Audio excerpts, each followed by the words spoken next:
Dios mío. Hola, muy buenas tardes. Comenzamos la videoconferencia La cara oculta de la fecundación in vitro y su alternativa a la naprotecnología. En primer lugar, pedimos disculpas por este pequeño retraso en el tiempo a la hora de conectar por problemas técnicos. Y también pedimos disculpas porque estaba anunciado la intervención y presencia del doctor José Ignacio Sánchez Méndez, ginecólogo, que no ha podido asistir por una urgencia de última hora en el Hospital La Paz, y en su lugar nos acompaña el doctor Álvaro Ruiz Zambrana. Contamos con dos ponentes de excepción para hablar precisamente de fertilidad, fecundación in vitro, el comienzo de la vida humana, las distintas problemáticas que se pueden presentar en la concepción de la vida humana, en ese inicio, y en cuáles alternativas o cuáles son los abordajes en el momento en que se presenta alguna problemática a la hora de poder concebir. Como decía, nos acompañan dos ponentes de excepción. Es el doctor Álvaro Ruiz Zambrana, él es ginecólogo, formado en la Universidad de Navarra, hecha la especialidad en la clínica de la universidad y actualmente ejerce de ginecólogo en el área de ginecología y endocrinología. Endocrinología especializada en fertilidad. Y la doctora Patricia Alonso, ella es ginecóloga, formada en la Universidad Autónoma de Madrid, hizo la residencia en el Hospital La Paz y se formó en naprotecnología en Estados Unidos, en el Instituto Pablo VI. A día de hoy es la coordinadora del equipo médico de Fertilitas, una iniciativa que ofrece la naprotecnología en España. Bien, vamos a hablar en primer lugar acerca de la fecundación in vitro. Ha habido mucha expectación en la Fundación, en las distintas redes sociales, cuando hemos anunciado la videoconferencia, acerca de realmente en qué consiste las técnicas de reproducción artificial, cuáles son sus consecuencias, por qué la gente no debería recurrir a ellas. De todo ello nos hablará el doctor Álvaro Ruiz Zambrana, a quien precisamente conocí en Chile el año pasado en un congreso de fertilidad donde habló de una manera magistral de la fecundación in vitro, y hemos querido hoy contar con él para que nos ilustre acerca de este tema. Así que, doctor Ruiz Zambrana, cuando quiera. Bueno, buenas tardes a todos. Lo primero, agradeceros a ti, Álvaro, y a la Fundación Más Vida por invitarme. Trataré de ser un digno sustituto del doctor Sánchez Méndez.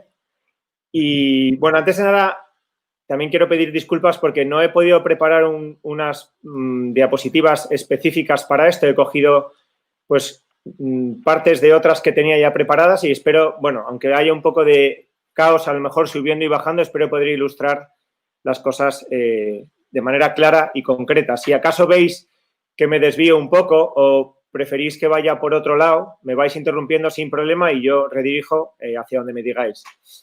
Bueno, entonces, para hablar de la esterilidad, bueno, me han dicho también que hablo para un público, o sea, para todos los públicos, o sea, no necesariamente gente formada en medicina, por tanto voy a intentar también explicar las cosas desde un punto de vista sencillo, ¿vale?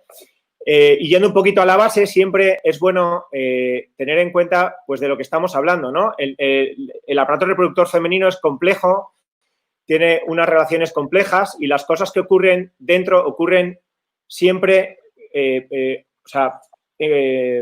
con un cuidado enorme de los detalles, ¿no? O sea, tienen que ocurrir en un tiempo concreto y con una serie de estímulos concretos y todos dándose al tiempo, ¿no? O en su momento adecuado, digámoslo así. Aquí vemos en la pantalla, básicamente para ilustrar dónde se produce la fecundación. Esto sería el útero, el cérvix, que es por donde empiezan a ascender los espermatozoides, llegan a la cavidad uterina, que es esta, y ascienden por la trompa, que es un conducto que tiene un peristaltismo propio, que va de alguna manera succionando y ayudando a progresar esos espermatozoides.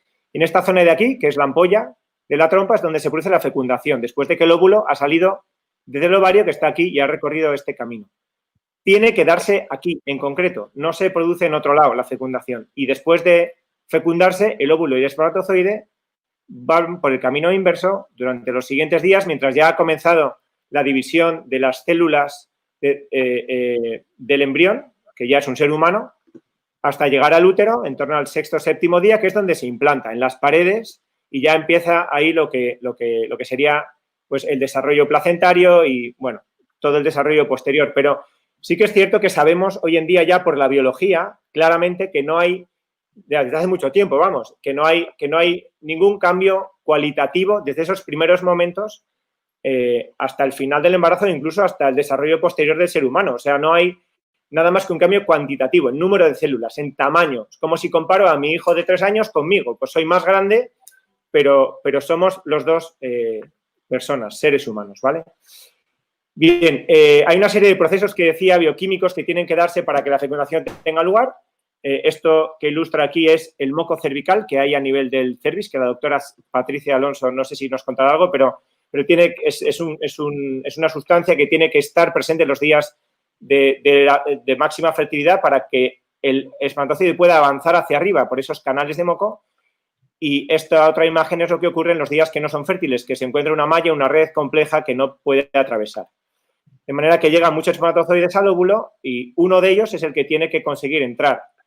Se hace camino y se produce, esto es el proceso que decía antes, se produce la implantación, que sería esa invasión del óvulo fecundado dentro de la pared endometrial.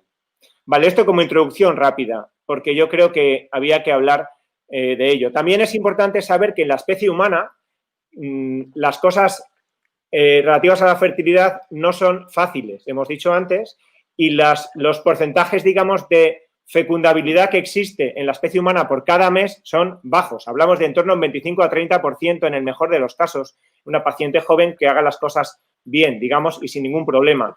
Sabemos por estudios clásicos que por acumulación de intentos a lo largo del tiempo vamos ganando en porcentaje de embarazo, de manera que al cabo de un año 85% de las parejas conseguirían un embarazo y al cabo de 2 años hasta el 93% de las parejas. Por tanto, en este tema, al final, las prisas o el compararse con otras personas alrededor, pues no siempre son la vía adecuada, ¿no? De hecho, siempre esperamos, por recomendación de todas las sociedades científicas, entre 1 y 2 años antes de iniciar cualquier estudio de la esterilidad. Hay muchos factores de riesgo, la obesidad, el tabaco, el estrés, incluso causas que dependen de diferentes factores. Sabemos que la principal de ellas, y que de hecho no podemos cambiar, es la edad, ¿no? El envejecimiento ovárico, porque se van agotando los folículos a lo largo de la vida y eso hace que la fertilidad disminuya y también que aumente el número de abortos. De manera que, bueno, pues de alguna manera es una labor importante quizás para evitar tener que recurrir a este tipo de técnicas, adelantarse en el tiempo, quien tenga planes de fertilidad, pues entender que si lo demora va a ser más difícil y se va a encontrar también con más problemas, ¿no? Por esa baja calidad de los óvulos. Bien, decíamos que hay también muchas causas que dependen del varón, de la mujer. Hay diferentes niveles del aparato genital femenino, el cérvix, el útero, las trompas, el ovario. Hay factores mixtos y también un porcentaje alto, quizá más de lo que he puesto aquí, hasta el 30% de causa desconocida. Vale, es muy importante hacer un estudio bueno para intentar llegar a una causa, ¿vale? En la medida de lo posible y poder hacer algún tratamiento. De esto también nos hablará la doctora Alonso, seguro, pero intentando, digamos, corregir las causas que se encuentren, porque la reproducción asistida lo que viene a intentar es sustituir o suplir lo que no se sabe. Digamos, que no importa lo que ocurra, lo que hacemos es sustituirlo todo. Vale, la reproducción asistida, según la definición oficial, es el proceso que permite la fertilización mediante técnicas que incluyen manipular los gametos, que son el espermatozoide y el óvulo, de uno o de los dos sexos, con la finalidad de obtener el embarazo. Si entramos en un poco de tema ético, sabemos que la definición que da la Iglesia en el Catecismo habla de, por contraposición a la otra, vamos, habla de que sería la concepción de un ser humano por una vía diversa, una vía diferente de la unión sexual del varón con la mujer. La definición de unión sexual es que de la unión de dos individuos da lugar a un individuo diferente. Podría haber sido como las medusas, que es asexual, pero en este caso la reproducción humana es reproducción sexual, por biología natural, ¿no? Bien, después entraremos un poco más en algún aspecto ético y ya directamente, por no perder más tiempo, voy a hacer una breve clasificación de lo que son las técnicas de reproducción asistida que existen actualmente, ¿no? Algunas se usan y otras no, de hecho, pero se pueden dividir en las que la fecundación ocurre en el interior del cuerpo de la mujer, intracorpóreas, que son la inseminación artificial, la transferencia de gametos a la trompa, sería transferir tanto el óvulo como el espermatozoide, ahora lo explicaré brevemente, y transferir óvulos a la trompa. Y otro tipo de técnicas serían las extracorpóreas, que la fecundación ocurre fuera del cuerpo de la mujer. Aquí pues está la fecundación in vitro y la ICSI, que es una variante de ella, que son las que se utilizan más en la actualidad. Vale, cada una tiene sus indicaciones, es decir, no todas sirven para todo, pero de hecho en muchos casos no se hace ni siquiera un estudio diagnóstico completo y directamente se recurre a una fecundación in vitro o incluso a una ICSI a nada que hay algún problema en el varón o simplemente por buscar más eficacia, ¿no? Reduces los problemas buscando un mayor control de los procesos biológicos. Vamos a explicar brevemente lo que es cada técnica. Aquí me disculparéis porque hay muchas diapositivas, porque ya digo que lo he cogido de otro lado, pero iré yo saltando a los pasos importantes, ¿no? La inseminación artificial consiste en coger el semen del varón, capacitarlo, es decir, lavarlo en el laboratorio e introducirlo en el aparato genital femenino. Requiere una estimulación previa para ovular, para conseguir que la mujer ovule mejor. Eso hay que vigilarlo por ecografía y después de preparar el semen se produce la inseminación. Se puede hacer a diferentes niveles. Se puede hacer a nivel intravaginal, a nivel intracervical, a nivel intrauterino, con diferentes grados de eficacia. De hecho, hoy en día, cuando se hace, tiene sentido hacerla solo a nivel intrauterino. La eficacia de esta técnica es baja, después lo veremos, y lo que intentamos es salvar los obstáculos que puedan existir a nivel del cérvix, o bien por alteración del moco, o bien por alteración anatómica del propio cuello del útero, o bien, si hay un problema del varón, pues ayudar a que haya una mejor concentración de espermatozoides que lleguen a poder subir por la trompa. Uy, perdón, porque se me ha ido hasta el final. Vale, estábamos... No sé por qué ha pasado esto, disculpad. Vale, inseminación. Tenemos a continuación la transferencia de gametos que decíamos, la GIFT. En esto el proceso es un poco parecido, se estimula a la mujer para que ovule bien, se cogen los óvulos, esto es la parte diferente, se le tiene que pinchar a través de la vagina, llegar al ovario y extraer óvulos que se introducen en una cánula con una separación de aire de los espermatozoides que también se han obtenido previamente del varón. Se llevan separados para que no se produzca la fecundación en esta cánula, sino que se produzca dentro de la mujer. Por eso decíamos que era una técnica intracorpórea. Luego explicaremos el motivo de esto, pero los más, los que habéis seguido un poquito el razonamiento desde el principio os dais cuenta que esto es una forma de también evitar uno de los problemas éticos que puede haber al respecto de estas técnicas. Vale, y luego se hace una laparoscopia, que es una cirugía en la que se introducen una especie de palos a través de la tripa de la mujer para dejar ese contenido de la cánula dentro de la trompa, en esa zona que llamábamos ampolla, que es esa zona específica donde se produce la fecundación, que ya hemos dicho que es intracorpórea. Vale, luego tenemos la fecundación in vitro, que hemos dicho que es una técnica extracorpórea, que se realiza en el laboratorio, por tanto, después de esa estimulación ovárica que hemos hablado, se consiguen los óvulos pinchando a la mujer. En este caso se trata de conseguir todos los óvulos que se puedan, cuantos más mejor, y aquí sí que influye la edad y el tipo de estimulación. Asumimos, por tanto, más riesgos cuanto más óvulos buscamos. Luego lo volveré a decir en otro momento. Requiere un control ecográfico más estricto que las técnicas anteriores, por ese riesgo que decíamos. Y la fecundación ocurre, el semen hay que procesarlo también, hemos dicho, la fecundación ocurre en una probeta, en un plato fuera de lo que sería el cuerpo de la mujer, donde podemos poner el ovocito y vamos soltando espermatozoides en cantidad de unos 10.000 o 20.000 hasta que se produce la fecundación. Eso hay que cultivarlo a temperatura adecuada, en un medio de cultivo adecuado, hay que cuidarlo, digamos, desde fuera para que se den las condiciones específicas para la fecundación. Se intenta que sea lo más parecido a lo que se encontrarían dentro del cuerpo de la madre, porque si no, no funciona. Vale, aquí hay una serie de problemas, aparte que los comentaré luego, ¿no? Pero aparte de que cogemos muchos óvulos, hemos dicho, y se fecundan muchos óvulos normalmente, hay que seleccionar los mejores. Los otros no los necesitamos, por tanto, los desechamos, se desechan. O si son buenos y no los puedo introducir, se congelan y se dejan, digamos, reservados para otra futura ocasión. Además, se suele recurrir a técnicas de diagnóstico preimplantacional en muchos casos, ¿no? Aparte que es una técnica que tiene su porcentaje de éxito bajo, en ese proceso se pierden muchos embriones también. porque no consiguen que se implanten en el útero. La inyección intracitoplasmática hemos dicho que es una variante de la fecundación in vitro en la que no hace falta tener muchos espermatozoides, basta con uno, porque lo que hacemos es coger el núcleo de ese espermatozoide e inyectarlo dentro del óvulo. Con una micropipeta se manipula, se coge el espermatozoide, se pincha el óvulo y se deja dentro el núcleo, de manera que se empieza a desarrollar ese embrión a partir de ese momento. Igual con un medio de cultivo adecuado, una temperatura adecuada, unas condiciones específicas y buscan también solucionar problemas más severos en el varón, ¿no? Cuando no tiene apenas espermatozoides o no tiene ninguno, incluso se puede hacer una punción testicular para obtenerlo. O sea, se intenta sustituir con la técnica lo que no se puede conseguir por naturaleza. Vale, he ido un poco rápido, pero yo creo que lo he intentado resumir en sencillo, ¿vale? Sobre todo entender las técnicas que son intracorpóreas, intentando que sea lo más natural posible dentro de que hay una cierta ayuda técnica y las técnicas extracorpóreas que sustituyen toda la función de los esposos en el tema de la reproducción.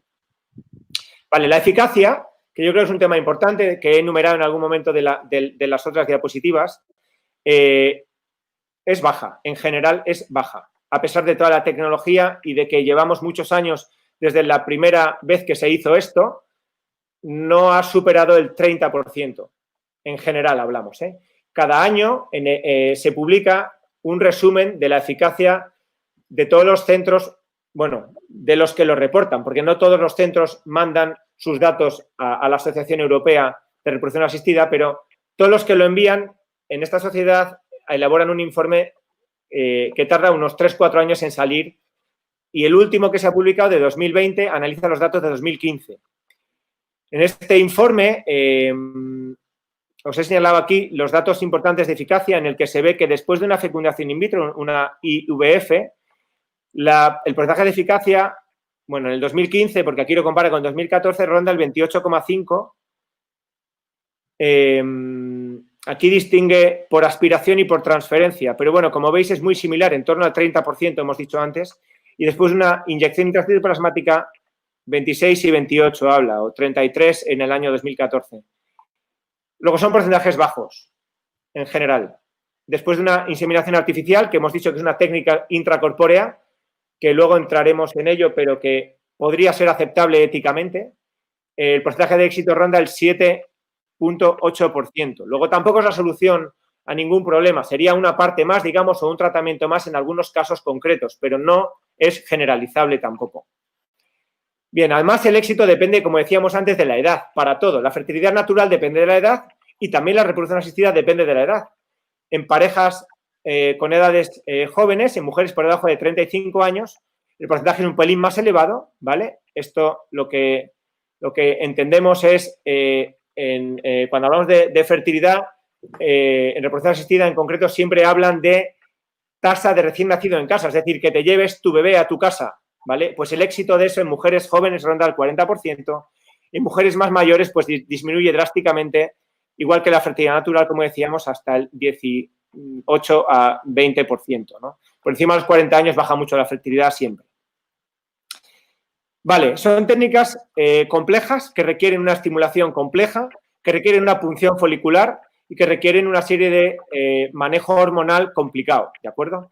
Y tiene una serie de complicaciones que voy a tratar aquí de enumerar también brevemente, de las que todo el mundo somos conscientes, tanto los que se dedican a la reproducción asistida como los que no lo hacemos, ¿no?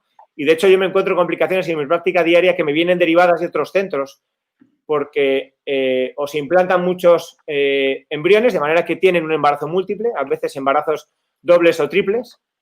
La solución que se ha dado a esto durante muchos años ha sido lo que hayan llamado reducción embrionaria, que consiste en que si hay más embriones de los que creo que son seguros para esa mujer, como tiene muchas complicaciones el embarazo múltiple, pues lo que hacemos es que se eliminan los que no me parece adecuado que estén ahí. Por tanto, se intenta disminuir siempre a un embarazo doble, o sea, gemelar o embarazo simple, para también evitar las complicaciones del embarazo, que luego veremos que están también fuertemente asociadas a la reproducción asistida.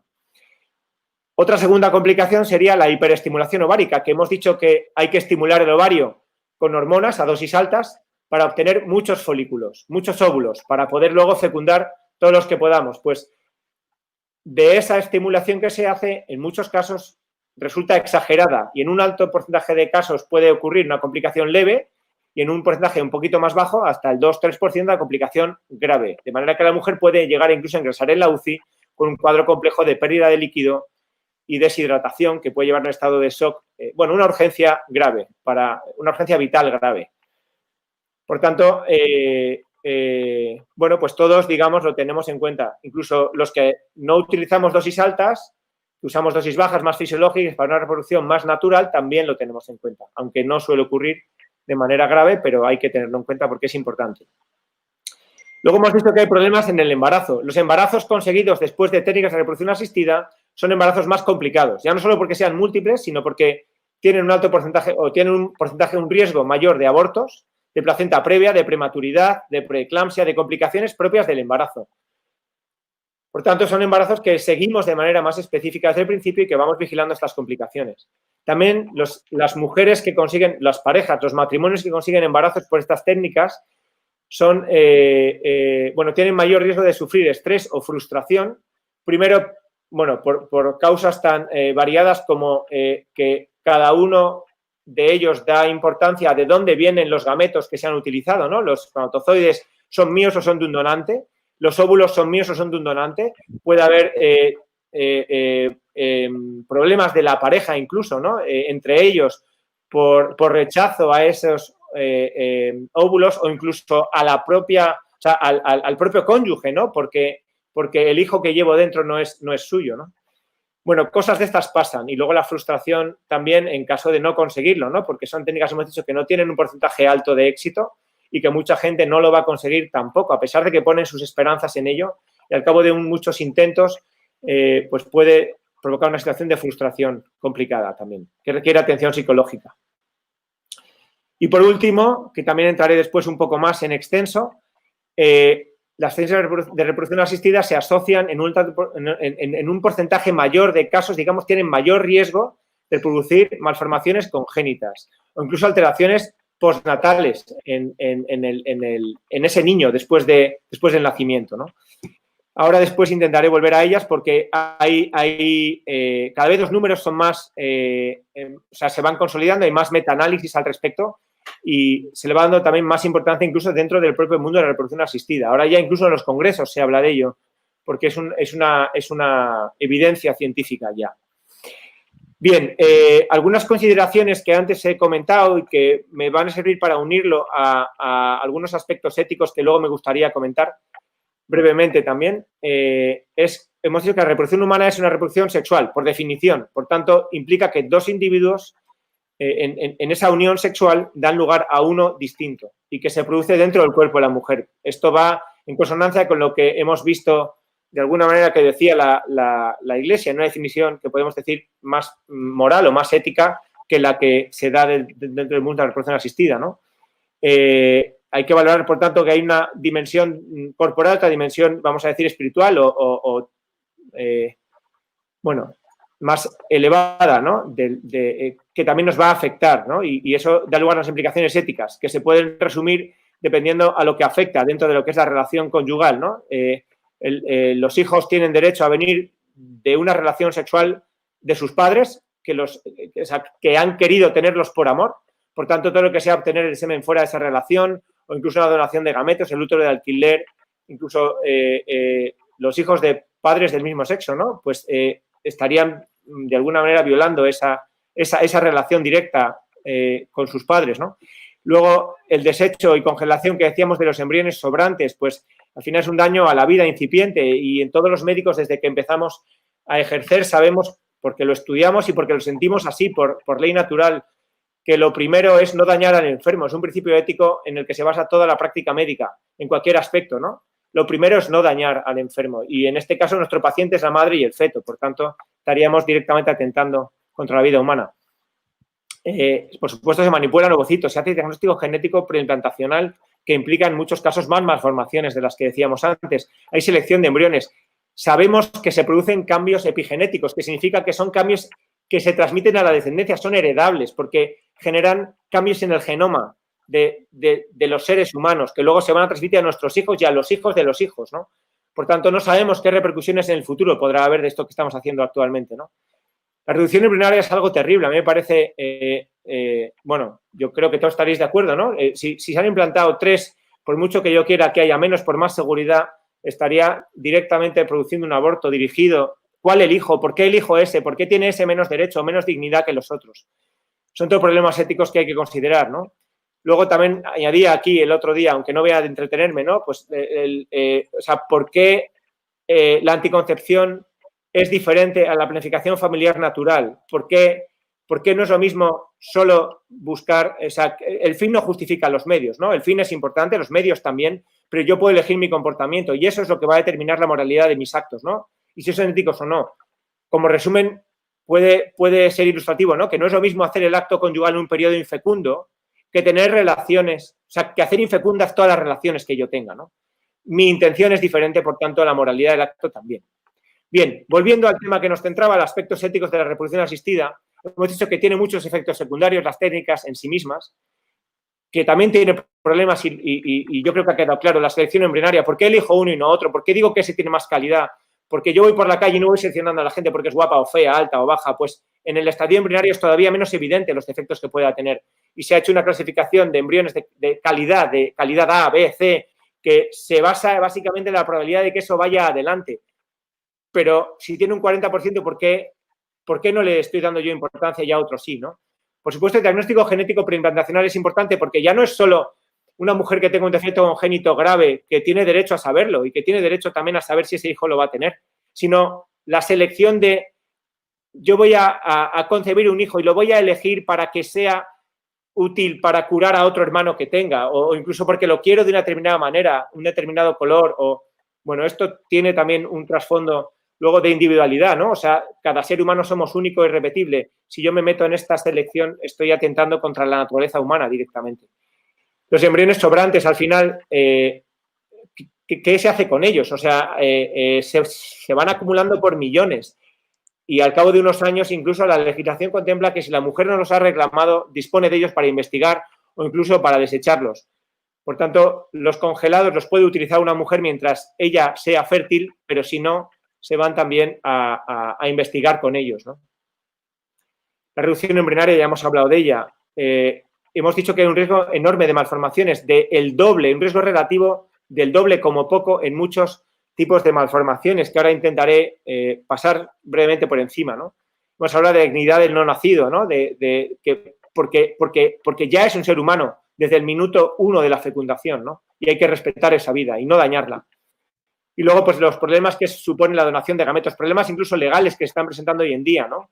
Hijos que buscan padres que no saben quiénes son o útero de alquiler, padres de igual sexo. Todo esto plantea una problemática legal grande y es por lo que han empezado a preocuparse de ello en los congresos de reproducción asistida. Vale, voy a pasar un poco por encima esto, que eran algunas diapositivas que ilustraban... bueno, aquí tenía también de dónde viene, ¿no? Eso que hablamos o sea, ¿por qué en la legislación de los países europeos actualmente se permite investigar con embriones o se permite hacer estas técnicas, ¿no? Hace ya muchos años hubo una mujer, una científica en el 84, Mary Warnock, que le encargaron un informe para el gobierno británico para esclarecer un poquito, digamos, para legalizar las técnicas que se querían utilizar de reproducción asistida, ¿no?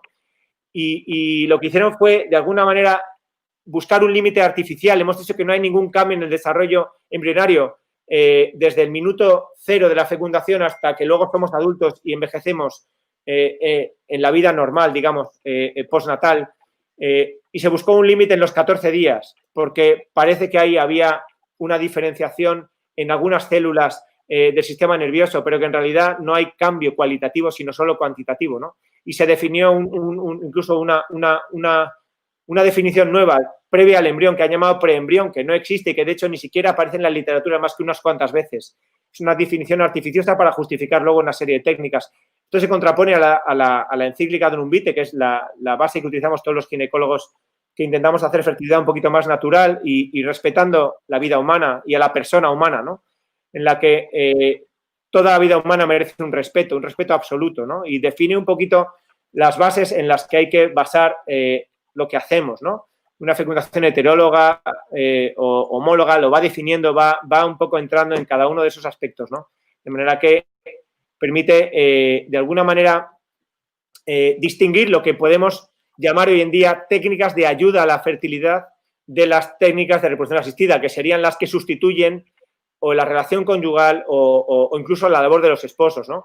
Al final, y tal y como lo concibo yo, aunque no pretendo aquí juzgar la moralidad de las técnicas, eso queda al final a la conciencia de cada matrimonio. Es verdad que yo como ginecólogo, que me considero, digamos, inquieto en estos aspectos éticos y que lo hemos consultado incluso en el centro donde trabajo y que pensamos que podríamos hacer alguna de estas técnicas como la inseminación artificial, respetando cómo obtenemos el semen, cuidando también el no manipular esos gametos, ¿no? Que sea, en definitiva, una ayuda solo, como un empujoncito, igual que estimulamos a la mujer en la ovulación, empujar un poquito los espermatozoides del varón hacia adentro, ¿no? Que lleguen mejor y más fácilmente.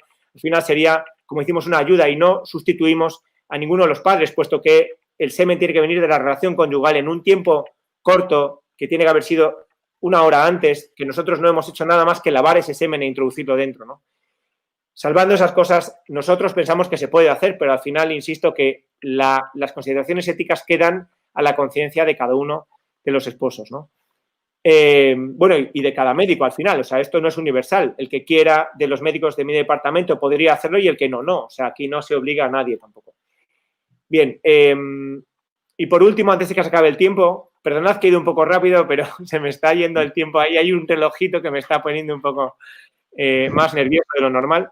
La conferencia a la que hacía referencia Álvaro Ortega en Chile, precisamente versaba sobre los riesgos para la salud, porque hicimos en el departamento de la Clínica Universitaria de Navarra, con mi jefe, el doctor Alcázar, un informe analizando diversos metaanálisis, que para el que no lo sepa es la publicación científica con más, no sé cómo decirlo, pero en la que nos podemos confiar más, ¿no? La que tiene una evidencia científica más sólida, ¿no? Por la forma de analizar los datos respecto a otro tipo de estudios científicos, ¿no? Pues se analizaron múltiples metaanálisis que ya existen acerca de este tema para tratar de ver realmente la magnitud del problema, ¿no? Por introducirlo un poco, sabemos y vimos mientras analizábamos que cada vez hay más porcentaje de pacientes que se someten a este tipo de técnicas, ¿no? De manera que en el año 2012 aproximadamente 5 millones de niños habían nacido en todo el mundo por técnicas de reproducción asistida, lo que supone casi un 10% de la población mundial. Las técnicas que hemos comentado, o sea, ¿cuántos de esa reproducción asistida se hacía por cada tipo de técnica, ¿no? Pues por inseminación artificial en torno al 8-10%, por fecundación in vitro en torno al 30% y por ICSI, que sería esa variante, en torno a otro 30%. En resumen, previo a entrar un poquito más en los datos, los grandes hallazgos fueron que había muchos defectos congénitos anatómicos de esos recién nacidos. Había, en gran parte, era por anomalías cromosómicas, ¿vale? Había muchos problemas en el embarazo, en el parto y problemas perinatales, es decir, justo en ese periodo pre- y postnatal. Había síndromes genéticos y luego había muchos problemas que se manifestaban después del nacimiento, en la infancia y en la adolescencia, problemas metabólicos, problemas de crecimiento, problemas psicomotores, desarrollo escolar, psicológicos, psiquiátricos, oncológicos. Como veis, no es que sea algo que podamos obviar fácilmente, ¿vale?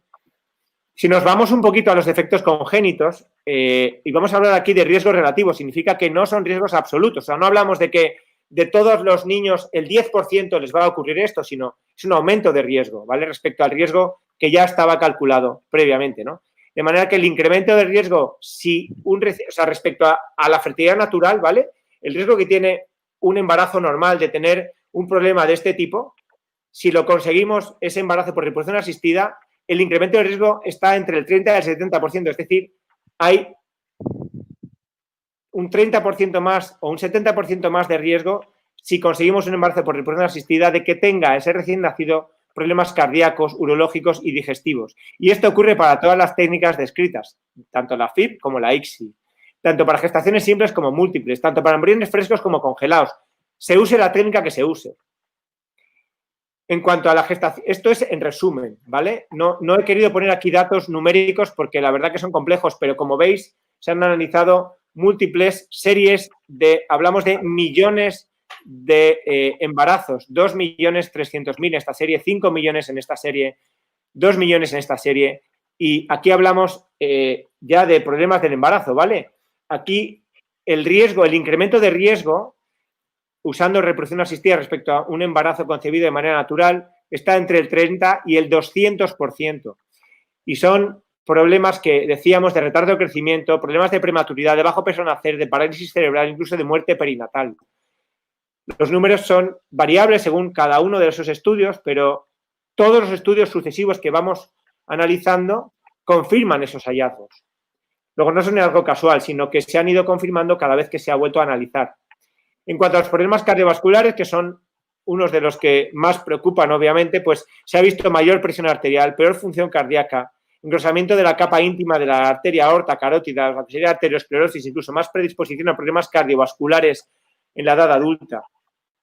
En cuanto a problemas metabólicos, estamos hablando de diabetes mellitus, problemas del tiroides, ovario poliquístico, endocrinopatías en general, enfermedades que son para siempre y que son complicadas y en muchos casos de tratar, incluso que en algunos casos pueden llegar a lo largo de los años a deteriorar mucho la salud y bueno, incluso aumentando el riesgo vital, ¿no?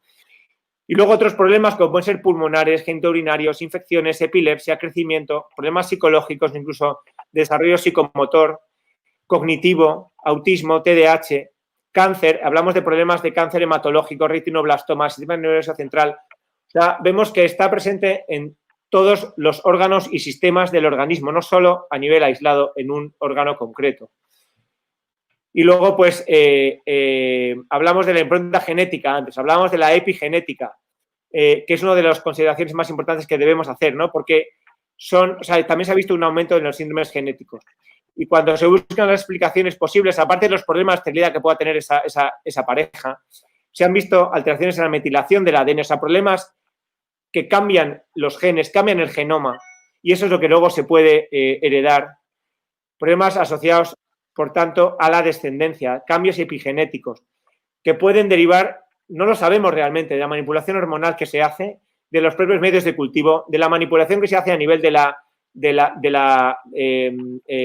pues cuando tienes que inyectar en la ICSI el núcleo dentro del óvulo o incluso cuando tienes que seleccionar o hacer una clínica de diagnóstico genético preimplantacional, ¿no? Y eso son consecuencias a largo plazo que no sabemos tampoco lo que puede ocurrir dentro de unas generaciones. Como alternativas, pues nos hablará seguro también de ello algo la doctora Patricia Alonso, pero nosotros en la clínica hacemos microcirugía tubárica, o sea, es decir, hemos intentado desarrollar mucho el diagnóstico para tratar de encontrar las causas que explican estos problemas y tratar de corregirlas, ¿no? De manera que una mujer que tenga un trastorno en las trompas podemos intentar corregirlo con una eficacia alta, 60-70%, y más duradera que un solo ciclo de reproducción asistida. También algunas cirugías para corregir trastornos hormonales como el ovario poliquístico, ¿no? Con una eficacia también alta. Luego, la naprotecnología, que decíamos que nos hablarán luego, una eficacia también muy alta, incluso en mujeres que ya se han expuesto previamente a reproducción asistida. La cirugía en el varón, quitar alteraciones de miomas o de pólipos o alteraciones uterinas que tenga esa mujer, ¿no? Por tanto, como conclusión, hemos dicho que hay muchas alteraciones, que es incierto el futuro y que no podemos asumir esos riesgos. Por tanto, deberíamos tener más cuidado, informar a la gente sobre todo esos riesgos, informar a los padres para que puedan elegir, que hoy en día la autonomía de los pacientes la tenemos en cuenta todos los médicos para cualquier decisión clínica que hay que tomar, pues en esto también hay que informarles, ¿no? Que se creen registros nacionales, incluso guías de actuación clínica, que se promuevan los tratamientos no invasivos o incluso las alternativas más duraderas, la naprotecnología entre ellas, ¿no? Si de verdad es eficaz, hay que darle voz a todo esto, ¿no? Muchas gracias a todos. Y disculpad por todo la rapidez y por pasar un poquito el tiempo, Álvaro, también. Bueno, pues doctor Ruiz Zambrana, la verdad que ha sido un auténtico placer escucharte. abordar acerca de, bueno, de cómo funciona el aparato reproductivo femenino, de cómo se realizan las técnicas artificiales, cada una de ellas, las has detallado muy bien, cuáles son sus procedimientos, sus consecuencias, ¿no? Y también, pues, las alternativas, ¿no? Que has hablado de ello y es de lo que vamos a hablar ahora, ¿no? Con la doctora Patricia Alonso. La lógica que hemos seguido hasta ahora y que muy bien ha esbozado el doctor Ruiz Zambrana viene a decir que lo que subyace de la infertilidad es un problema de salud. Es un problema de salud con múltiples causas, ¿no? Distintas patologías, de las cuales nos hablará la doctora Alonso. Y hay dos maneras de abordarlo. Uno, saltándolo por encima, como hacen las técnicas artificiales y como muy bien ha explicado el doctor Ruiz Zambrana, o abordándolo de raíz. ¿Cómo se puede abordar de raíz? Bueno, pues esa es la especialidad, el procedimiento médico que ha sido desarrollado para precisamente abordar la infertilidad y de ello nos va a hablar la doctora Patricia Alonso. Doctora Alonso, cuando quieras. Muy buenas tardes y gracias por darme esta oportunidad. Mi charla se estructura básicamente en definir lo que es la naprotecnología de forma básica y el sistema en el que está basada, luego dar algunos datos sobre eficacia y centrarme luego en su aplicación en el campo de la infertilidad. La naprotecnología viene de Natural Procreative Technology, es lo que se considera una marca registrada del Instituto Pablo VI, que fue desarrollada por el doctor Thomas Hilgers en la Universidad de Creighton, en Omaha, en Estados Unidos, a finales de los años 70. Es la primera ciencia de la salud que conecta la planificación familiar con la monitorización de la salud reproductiva y el mantenimiento de la salud ginecológica. Aplica tratamientos médicos y o quirúrgicos de forma específica y siempre cooperativa con el ciclo menstrual. Está basada en el método Creighton. El método Creighton es un sistema de observación y anotación estandarizada del moco cervical que va a poner de manifiesto una serie de marcadores biológicos esenciales para el conocimiento de la salud ginecológica y reproductiva de la mujer. Aquí presento lo que sería un esquema de cómo queda reflejado en la gráfica, básicamente con pegatinas verdes los días que se consideran como infértiles y con pegatinas con bebé blanco los días fértiles. Las pegatinas rojas corresponderían a días de sangrado. Constituye un verdadero programa de planificación familiar que va mucho más allá de los sistemas de contracepción natural. Permite la implicación conjunta del matrimonio para la toma de decisiones y la asunción de responsabilidad compartida a la hora de decidir si el método se usa para buscar o para evitar embarazo. Además, es un sistema aplicable a todas las parejas, adaptable a cada mujer según sea su ciclo regular o irregular o la etapa vital en la que se encuentre, ya sea perimenopausia, en el embarazo, en la lactancia, después de una píldora anticonceptiva, después de un aborto. Esta versatilidad del sistema se debe a su fundamentación científica. Que el moco cervical desempeña un papel esencial en la fertilidad humana y que el cuello uterino tiene la capacidad para actuar como una verdadera válvula biológica es una realidad que ahora está bien establecida gracias a la investigación llevada a cabo en los últimos 27 años. En el método Creighton lo que se hace es enseñar a la mujer cuándo esa válvula está abierta y entonces es posible la penetración y la supervivencia de los espermatozoides o cuando está cerrada. A este respecto se han llevado a cabo muchos estudios desde el punto de vista de la resonancia, de la canalización y la microscopía electrónica y por múltiples investigadores en distintos centros los mismos principios continúan siendo verificados. Aquí destaco los inicios en el estudio del moco cervical que fueron en el año 1952 por el grupo de Cohen, que realizó el primer esquema sobre los cambios que se van a ir produciendo en ese moco cervical a medida que nos aproximamos al momento de la ovulación. Es el esquema que aparece en el lado izquierdo de la pantalla, de tal manera que a medida que nos aproximamos a la ovulación, aumenta el volumen, la elasticidad y la transparencia del moco cervical, al mismo tiempo que se reduce la viscosidad, aumenta el número de leucocitos y todo ello asociado, que es lo más importante, a un aumento de la supervivencia de los espermatozoides. En el lado de la derecha presento, para destacar, los trabajos del doctor de Blad desde el año 59 a 1993, que desarrolló un mapa sobre las criptas endocervicales, el lugar donde se va a producir ese moco cervical, y describe distintos tipos de moco en función del estímulo hormonal que va a recibir a lo largo del ciclo menstrual la mujer. Entonces destaca principalmente el moco tipo E, que es el que responde al estímulo del estrógeno, que es la hormona que se produce en la fase periovulatoria, que es ese moco que se organiza como canales perfectamente organizados que permiten la penetración de los espermatozoides, frente al moco tipo G, en respuesta al estímulo de la progesterona, que es la hormona que se produce después de la ovulación, donde ese moco ya adquiere una configuración como de un empedrado que sería impenetrable por los espermatozoides. Es lo que representa ese dibujo. Este tipo de hallazgos se han corroborado con otro tipo de estudios, como puede ser esta imagen, que es la imagen del canal cervical por dentro, entrando con una óptica a través de la histeroscopia, y vemos en la izquierda como es un canal mucho más cerrado frente al de la derecha, que es un canal permeable, donde son visibles incluso los orificios de esas criptas endocervicales donde se va a producir el moco, que va a permitir la supervivencia y la penetración de los espermatozoides en el periodo fértil.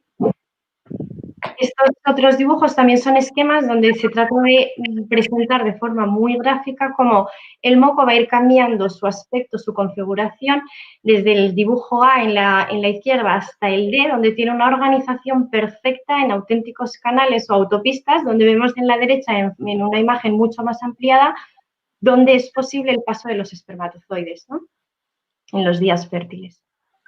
Todo este sistema, además, ha sido ampliamente estudiado y validado hormonalmente. Si en la gráfica todas estas observaciones se van a reflejar como pegatina verde los días de moco no fértil, de características no fértil, y pegatina de bebé blanco los días de ese moco tipo pico, el moco tipo E, que es el moco de días fértiles, esto se ve asociado a una elevación, como corresponde en el ciclo, de esa hormona que hemos dicho, el estradiol, los estrógenos, que aumentan en el momento periovulatorio, que viene representada por las barras negras en la gráfica, y una vez que se produce la ovulación, que el signo más fiable para detectar ovulación en esta gráfica del método Creighton sería esa P que viene marcada, que es el último día en el que la mujer detecta ese moco de características fértiles, pues se ha visto que más del 95% de las mujeres ovula entre el día pico menos 2 y pico más 2, es decir, 2 días antes del día pico y hasta 2 días después. Y efectivamente vemos ahí como la elevación de la progesterona, esa hormona que se produce tras la ovulación, empieza a subir a partir de pico más 3, que serían las barritas de color rojo. Otro soporte a este sistema es lo que nos aporta la ecografía. Se ha comprobado por ecografía el desarrollo folicular y el momento de la ovulación que ocurren, como representa la gráfica, en torno al día pico. Todos estos conocimientos ya existentes pues van a brindar un apoyo continuo a los principios básicos del sistema. ¿Qué ventajas tiene el sistema además? Pues que es un método médico, que es natural, que es económico, que tiene una eficacia probada, que va a tratar la fertilidad como parte de la salud de la mujer y se va a basar en el respeto a la vida humana, la dignidad del hombre y la integridad del matrimonio. Pasamos ahora a hablar de datos sobre la eficacia de este método. En cuanto a eficacia como método para evitar embarazo, eficacia anticonceptiva, aquí vemos el estudio aportado por el Instituto Pablo VI en Omaha, que compara el método Creighton como método para evitar embarazo frente a la píldora anticonceptiva. Y vemos que la eficacia es perfectamente equiparable, incluso superior, cuando hablamos del uso, de incluir el error propio, del error humano en el uso de cualquier método, ¿no? Superior a un 96% en el método Creighton. En cuanto a la eficacia del método para buscar embarazo, para conseguir embarazo en el tratamiento de infertilidad, lo que hacemos es comparar el éxito de la naprotecnología, que es la ciencia que extiende el uso del método Creighton para tratar la infertilidad, frente a la fecundación in vitro. Como nos ha presentado el doctor Ruiz Zambrana, la tasa de éxito de la fecundación in vitro en el mejor de los casos no llega a superar el 30%, mientras que en naprotecnología, según la causa que estemos tratando, en endometriosis conseguimos unas tasas de éxito entre un 56 y un 76%. En el tratamiento del ovario poliquístico, que serían una de las patologías más frecuentes como causa de infertilidad, entre un 62 y hasta un 80% de eficacia. Y en oclusión tubárica por encima de un 38%. En esta gráfica viene representado lo mismo que hemos comentado ahora, pero de manera como mucho más visual. Todas las barras moradas serían las tasas de éxito conseguidas en tratamiento de infertilidad por fecundación in vitro, que no pasan la barrera del 30%, frente a las distintas patologías tratadas como causa de infertilidad con naprotecnología. En cuanto a eficacia global, sin distinguir por grupos de patología, destaca el estudio presentado o publicado por el doctor Stanford en 2012, que incluye más de 1.200 parejas tratadas por infertilidad con naprotecnología y demuestra una eficacia global de más del 52%.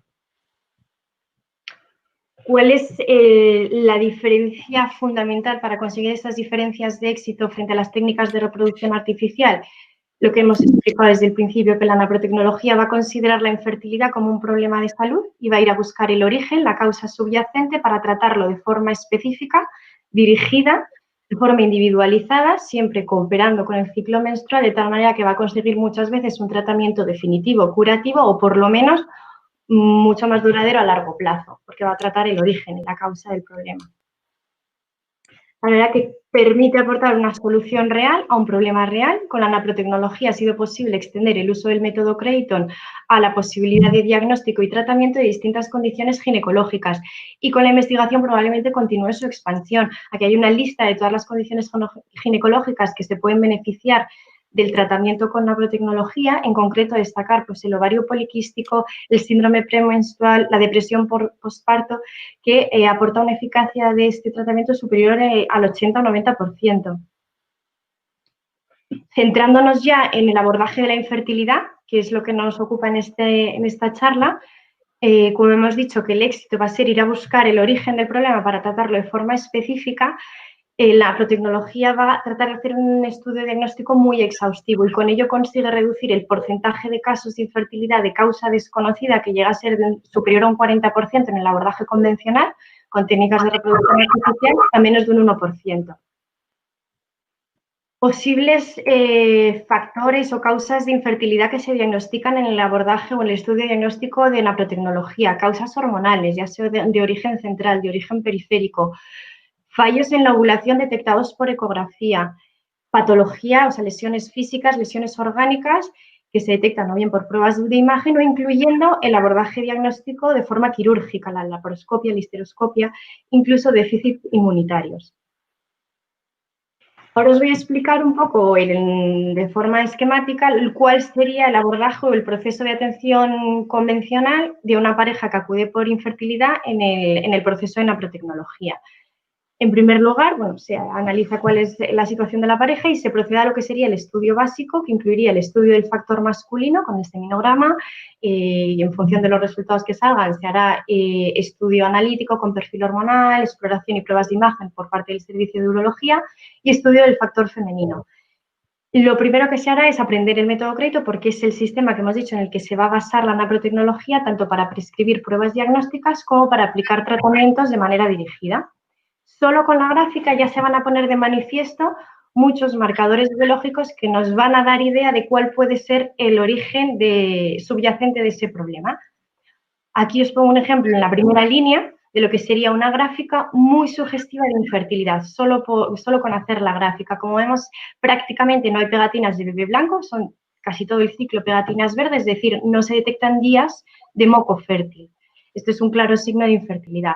En la línea 2 vemos una línea que se asocia a un tipo de gráfica asociada a aborto. ¿Por qué? Hemos dicho que el día pico, que viene marcado por la P, nos está orientando cuándo se está produciendo, es el momento más próximo a cuando se produce la ovulación, y vemos que desde ese momento, desde la P hasta que baja la regla, solo hay 5 días. Es decir, no se respetaría ni siquiera la ventana de implantación en caso de que hubiese habido concepción para que el embrión, como hemos dicho, como nos ha explicado el doctor Zambrana, llegue desde la trompa a la cavidad uterina y llegue a implantarse en el endometrio antes de que se descame y se produzca esa regla. Pero claramente es una gráfica que nos dice el riesgo de aborto que hay. Solo con esto, sin más estudio. En la tercera línea sería una gráfica donde vemos pegatinas rojas, varios días de sangrado escaso antes de la regla. Esto puede ser sugestivo o bien de patología orgánica o un déficit hormonal, un déficit de progesterona en la fase lútea después de la ovulación, que también estaría asociado a problemas de infertilidad o abortos de repetición. Y la última línea, donde vemos pegatinas rojas en prácticamente todo el ciclo, un sangrado uterino irregular que puede ser sugestivo de patología orgánica incluso grave, ¿no? Y por último, esto sería una gráfica donde vemos que después del día pico, al contrario de lo que ocurría en la segunda línea, una fase post-pico donde no llega la regla, hay una falta de regla y efectivamente un test de embarazo positivo. Una vez que se ha aprendido el método, que ya se han desarrollado y se han completado 2 ciclos de gráfica con el método Creighton, empezaría todo el proceso de estudio diagnóstico específico de naprotecnología. En este proceso incluimos una fase diagnóstica para estudio de las posibles causas funcionales, que incluye estudio hormonal dirigido y estudio ecográfico de la ovulación y estudio de posible causa orgánica, es decir, de lesiones físicas que haya que tratar generalmente de forma quirúrgica. Por la parte funcional, el estudio hormonal dirigido va a tratar de estudiar la hormona que se produce o se debe producir de forma normal en la fase preovulatoria, que sería el estradiol, mediante analíticas seriadas dirigidas antes de que se produzca la ovulación, es decir, antes del día pico menos 2, y estudio de los niveles hormonales que deben estar nivelados en progesterona, que sería la hormona dominante, y estradiol, después de que se produce la ovulación, mediante analíticas seriadas dirigidas a partir del día pico más 3. En cuanto al estudio ecográfico, se va a hacer ecografías seriadas también en ese ciclo para confirmar no solo que se produce ovulación, es decir, no queremos saber si se produce ovulación, sino también cómo se está produciendo esa ovulación. Nos importa si esa ovulación cumple criterios de una ovulación que llamamos anatómicamente normal. Si no cumple todos esos criterios, entraríamos en lo que sería una ovulación anatómicamente anormal y se describen hasta 6 defectos de la ovulación. ¿Por qué es importante esto? Porque todos ellos se van a asociar con infertilidad o con resultados obstétricos malos, es decir, gestaciones que puedan terminar en aborto, y en concreto 2 de estos defectos, el que están marcados ahí en la diapositiva, que es el AF y el LUF, que en concreto se asociarían con la infertilidad absoluta, es decir, imposibilidad de embarazo porque no hay liberación de ovocito. En cuanto al abordaje quirúrgico o más invasivo para detectar posibles causas orgánicas, incluimos el estudio de la permeabilidad ovárica. Necesitamos en la biotecnología que las trompas sean permeables para que se produzca el embarazo, una relación natural, que se hace o bien por histerosalpingografía con rayos X o por ecografía con un contraste específico, que es lo que se llama ICOSI. En cuanto al resto de técnicas ya de abordaje quirúrgico en sí, tendríamos por un lado la histeroscopia, que viene representada en el lado izquierdo de la pantalla, donde vemos una imagen cómo accedemos con una cámara para revisar la cavidad uterina, donde va a tener lugar la implantación y el crecimiento del bebé durante la gestación, para que sea regular y no haya ninguna lesión. Y, por otro lado, tenemos la parte de la laparoscopia, que es entrar con la cámara dentro del abdomen y la pelvis para revisar por fuera toda la anatomía pélvica, el útero, los ovarios, las trompas, el peritoneo pélvico. La importancia de esto, pues en la biotecnología se defiende principalmente porque en los estudios presentados por el Instituto Pablo VI presentan datos de que hasta un 72,8% de las laparoscopias realizadas a mujeres con infertilidad presentarían focos de endometriosis y solo un 6% de las laparoscopias realizadas presentarían una pelvis normal, sin ningún tipo de lesión o patología. Una vez que se ha completado todo este proceso diagnóstico, tenemos ya una causa o un posible origen de esa infertilidad y procederemos a aplicar los tratamientos específicos. Este tratamiento incluye, por un lado, tratamientos médicos para todas las causas funcionales, ya sea tratamiento de factor masculino, defectos en la producción del moco que consideramos fértil, defectos hormonales en la fase preovulatoria o en la fase postovulatoria o defectos en la ovulación que hemos detectado por ecografía. Siempre van a ser tratamientos médicos mucho más específicos, individualizados, dirigidos a la causa que estamos detectando y, por lo tanto, con un balance riesgo-beneficio mucho más adecuado. Y la parte del tratamiento quirúrgico. Aquí incluimos tratamiento de endometriosis, tratamiento del ovario poliquístico, tratamiento de toda la patología intracavitaria detectada por histeroscopia, ya sean pólipos, miomas o malformaciones uterinas, y tratamiento de patología tubárica, o bien de desobstrucción tubárica o reparación de trompas con microcirugía. En cuanto a la norprotecnología, voy a detallar un poquito más porque es verdad que es una forma especializada de cirugía ginecológica cuyo objetivo principal va a ser reconstruir el útero, las trompas de falopio y los ovarios de tal manera que las adherencias pélvicas puedan ser eliminadas y no causadas por el propio defecto quirúrgico en sí. Es decir, queremos eliminar o restaurar el defecto, pero no generar más daño por la propia cirugía, que a veces es lo que pasa, las propias cicatrices secundarias a un procedimiento quirúrgico que nos empeorarían la infertilidad. Para todo ello es necesario ahora mismo programas de capacitación, como consecuencia del enorme déficit que existe en formación, tanto en cirugía pélvica básica como avanzada, por el cambio dramático que sufrió la subespecialidad, la endocrinología reproductiva, tras el nacimiento del primer bebé por fecundación in vitro en 1978. Y es que a partir de ahí todo el esfuerzo o el desarrollo de habilidades se enfocó a la fecundación in vitro, que es muy opuesto a todo este tipo de cirugía. Con el tratamiento aplicado, el embarazo se suele conseguir en los primeros 4 o 8 meses, La tasa de embarazo, si se continúa el tratamiento por 2 años, hemos dicho que llega a ser del 52%. Y una vez que se consigue embarazo, si se sigue la monitorización de la gestación, según el protocolo de naprotecnología, también se reduce el riesgo de aborto y de parto prematuro. ¿Límites que hay en naprotecnología para el tratamiento de infertilidad? 3, básicamente, que sería una menopausia establecida, una azoospermia, es decir, ausencia total de espermatozoides en el seminograma que no sea reparable por una causa obstructiva que tenga una corrección quirúrgica, y la ausencia de trompas uterinas. En resumen, la naprotecnología es una ciencia para un estudio diagnóstico exhaustivo de los problemas de salud de la mujer y reproductivos, que aplica tratamientos médicos y quirúrgicos específicos e individualizados, siempre cooperando con el ciclo menstrual, que incluye un acompañamiento integral de la pareja, respetando siempre la vida humana y el amor conyugal. Por último, decir que en España, gracias a Fertilitas, contamos con una red organizada y una estructura de profesionales especializados en naprotecnología, médicos y monitoras. Surge de la iniciativa de la Fundación 100 por 1, que sin ningún ánimo de lucro ha aportado becas para la formación y todo el excedente que se genere lo reinvertirá en formación o en movimientos pro vida. Cuenta además con una asociación de usuarios, NaproFamily, para la concienciación social, el acompañamiento y la mentorización de nuevos usuarios. Y como soporte a Fertilitas o colaboradores destacamos el Instituto Pablo VI como soporte institucional, formación y certificación, la Universidad Francisco de Vitoria como centro de investigación y sede educativa, y la Fundación Jerome Leyen como soporte de investigación, actualización y cooperación médica. Y ya está, muchas gracias, y si conocéis a alguien que creáis que le podemos ayudar, aquí os dejo el contacto para que recurra a nosotros.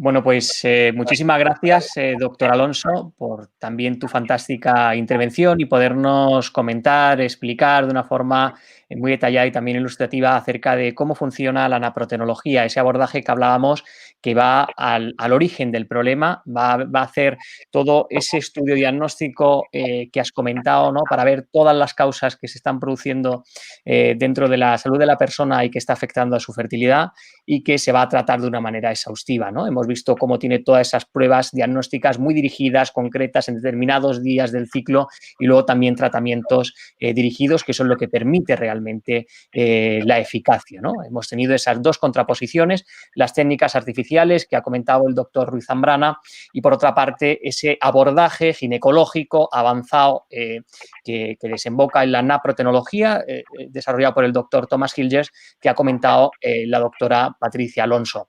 Ahora abrimos el turno de preguntas, un coloquio para que todos los que nos están escuchando puedan trasladar a ambos doctores. A lo largo del desarrollo de esta conferencia, pues han sido varias las personas que nos han trasladado sus preguntas. Vamos a ver aquí una pregunta de Juan, que entiendo que será para el doctor Ruiz Zambrana, que dice la diferencia en la eficacia entre las técnicas intracorporales versus extracorporales, ¿no? Bueno, gracias por la pregunta. La verdad es que en algunas de las diapositivas que he puesto, sobre todo, igual remitiéndome a los propios registros que se utilizan en la Sociedad Europea de Fertilidad y poniendo como ejemplo de técnica intracorpórea la inseminación artificial, que quizás es la más difundida, el éxito de esa técnica rondaría el 8-10%. Y el éxito o la eficacia, digamos, de las técnicas extracorpóreas, que sería tanto la FIP como la EXI, hemos dicho que ronda el 30%. Son técnicas, de todas maneras, muy diferentes en su concepción y también, o sea, lo que buscan es algo diferente. Por tanto, la eficacia tampoco sería muy comparable, pero si lo que buscamos es saber cuánta gente que ha tenido problemas consigue tener un hijo, los porcentajes son esos, en torno al 8-10% para las intracorpóreas y en torno al 30% para las extracorpóreas. Y doctor, a través del canal de Instagram de la Fundación nos preguntan también cuál es el coste económico aproximado de las técnicas artificiales. El coste es enorme. O sea, se mire desde donde se mire, porque tanto si lo analizamos desde el punto de vista público, que se financia desde la sanidad pública en muchos casos, aunque tiene unos criterios bastante estrictos. O sea, no es que se hagan mal las cosas. Al final es el dinero de todos y tienen que regularlo y lo regulan, pero aún así se gasta muchísimo dinero en intentarlo. Algunas personas lo consiguen y otras no. Si lo reflejamos en el gasto, digamos, personal que tendría una paciente o un matrimonio que lo hiciera en el ámbito privado, hablamos de pues entre 5 y 10.000 euros, dependiendo del ciclo y de lo que hubiera que hacer en ese ciclo, ¿no? Por ciclo. Y hablamos que muchas veces hay que hacer varios ciclos, ¿no? 3, 4. Es verdad que el hecho de congelar embriones se hace también por abaratar los costes, ¿no? Consigues con una sola estimulación, en teoría, y con una sola punción folicular, varios embriones que conservas para que el siguiente ciclo no tengas que hacer todo eso, ¿no? De manera que se han abaratado los costes, pero hablamos de miles de euros. O sea, probablemente el primer ciclo es más caro que los otros, pero bueno, miles de euros. El primero, 5 o 6.000 euros como mínimo, y luego, pues cualquier otro de los ciclos que se hagan, aunque sean embriones congelados, también hablamos de miles de euros. Sí, al final se trata de un negocio multimillonario y según buenos datos que nosotros disponemos de la Fundación, pues al final el coste medio que la gente se gasta en técnicas artificiales puede rondar incluso los 30.000 euros, ¿no? Por los distintos intentos de medicación. Efectivamente. Doctor Alonso, en contraposición, ¿la naprotecnología tiene un coste muy elevado o, sin embargo, estamos hablando de que es un tratamiento muy asequible? En contraposición es absolutamente asumible porque, como hemos dicho, surge de la iniciativa de una fundación que no tiene ningún ánimo de lucro y que más bien con la idea de concienciación social, ¿no? Es verdad que todo tratamiento o todo un estudio diagnóstico exhaustivo sí tiene un coste y tiene que ser sostenible toda esta aplicación, pero perfectamente asumible y acorde a lo que se hace. También preguntan acerca de la naprotecnología si tiene algún efecto secundario para la salud. Pues como hemos dicho, los riesgos o los efectos adversos de la medicación que se aplica son siempre con una balanza equilibrada a favor del beneficio, porque van a ir a tratar el problema de origen, o sea, que no va a ser un tratamiento que exceda los riesgos nunca, o sea, siempre van a ser unas dosis en caso de estimulación hormonal, que son los principales riesgos o efectos adversos a los que se someten las pacientes en los ciclos de fecundación in vitro. Aquí la estimulación no va encaminada a conseguir el mayor número de ovocitos para luego tener las máximas posibilidades, conseguir el mayor número de embriones y aumentar la tasa de éxito, sino que con que consigamos en cada ciclo una ovulación de un folículo que ovule y ovule bien para conseguir una gestación única, como ocurriría en un ciclo natural, es lo que estamos buscando. Entonces, las dosis son mucho más ajustadas, reduciendo muchísimo los riesgos y los efectos secundarios. Aquí nos preguntan, dicen si en la naprotecnología para pacientes con síndrome de ovario poliquísticos, la doctora ha comentado que hay métodos quirúrgicos. ¿Cuáles son, doctor Alonso? Exacto. Se ha rescatado una cirugía que se hacía clásicamente para el tratamiento de ovario poliquístico, que era la resección en cuña. La resección en cuña tiene muy buena tasa de éxito en la naprotecnología porque se abandonó esta técnica precisamente por las adherencias que hemos dicho, las cicatrices que se generan a veces en los procedimientos quirúrgicos, que esas cicatrices o esas adherencias lo que pueden hacer es a largo plazo deteriorar la fertilidad, pero con las técnicas quirúrgicas de naprotecnología se evitan esas complicaciones y se obtienen los beneficios de esa resección en cuña del ovario, que tiene una tasa de éxito muy buena para la fertilidad, incluso a largo plazo para la restauración de los ciclos y la salud ginecológica de esa paciente. Aquí pregunta Lourdes si, entiendo que se refiere al caso de Fertilitas, si tienen sede en Madrid o también en otras comunidades autónomas. Claro, tenemos también otras comunidades autónomas y además tenemos en Málaga una ginecóloga especialista del equipo médico de Fertilitas. El resto de ginecólogos estamos en Madrid, pero trabajamos online y atendemos consultas a distancia, incluso el extranjero. Aquí yo creo que esta pregunta la podéis responder los dos porque ambos dedicáis a la fertilidad. Pregunta Ignacio si merecería la pena operar todos los varicoceles o solo los grados 3 y 4. ¿Qué tasa de recién nacido se obtiene con esta cirugía? Aquí yo creo que también sería importante que comentaseis muy brevemente en qué consiste la alteración del varicocele en el varón, ¿no? No sé si quieres contestar tú, Patricia, o lo hago yo. Te lo dejo a ti si quieres, porque vale. Eso parte más. Gracias, muchas gracias. Bueno, el varicocele es básicamente las varices que pueden aparecer en las venas que llegan hacia los testículos en el varón. Es relativamente frecuente verlo y es verdad que en algunos casos leves los urólogos no suelen recomendar la cirugía. Sabemos que cuando se opera, que es decir, en los casos, como dices, sí, grados 3-4, cuando se opera, se consigue hasta un 50% de embarazo después de la cirugía. O sea, es una de las pocas cosas que se pueden hacer cuando la causa está en el factor masculino, con un éxito razonable, vamos. Entonces, siempre que vemos alguna explicación, en todo caso, bueno, y más nosotros, ¿no?, que no hacemos reproducción asistida, intentamos corregirla. Por tanto, incluso en los estadios leves, en algunos casos, pues ha llegado a hacer la cirugía, ¿no?, algún paciente. Pero bueno, sobre todo en los casos en los casos graves es en los que sí que merece la pena y se ve una mayor tasa de éxito. Pues, doctor Ruiz Zambrana, que estamos contigo. Aquí preguntan cuáles serían las implicaciones éticas si únicamente se utilizase un ovocito en la fecundación in vitro, evitando de ese modo el desecho de otros embriones. Bueno, esa de hecho es una de las principales pegas que puede tener, pero no es la única. La propia técnica en sí, por cómo se hace, por el hecho de que sea fuera del cuerpo de la mujer, por la instrumentalización que supone y por el hecho de separar, hemos dicho antes, ¿no?, el hecho de la concepción de la propia relación sexual, incluso en el tiempo de años, incluso cuando hablamos de embriones congelados, ya supone un problema ético, ¿no? Obviamente,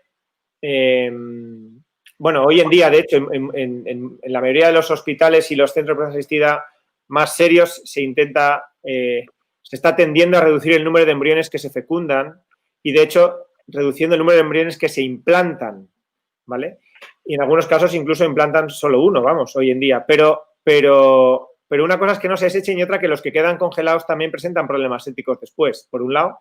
Y por otro lado decíamos que la propia técnica, o sea, no vale cualquier cosa. O sea, igual que si yo me estoy muriendo de hambre, no es lo mismo robar que trabajar más horas, hacer horas extra. O sea, lo que yo hago, el cómo lo hago, mi intención importa para el juicio ético en este caso, pues en esta técnica igual. Y las implicaciones serían, de todas maneras, el resto que hemos dicho. Tiene efectos secundarios, tiene riesgo de hiperestimulación ovárica, aunque es verdad que si buscamos menos folículos, menos óvulos, va a ser menor.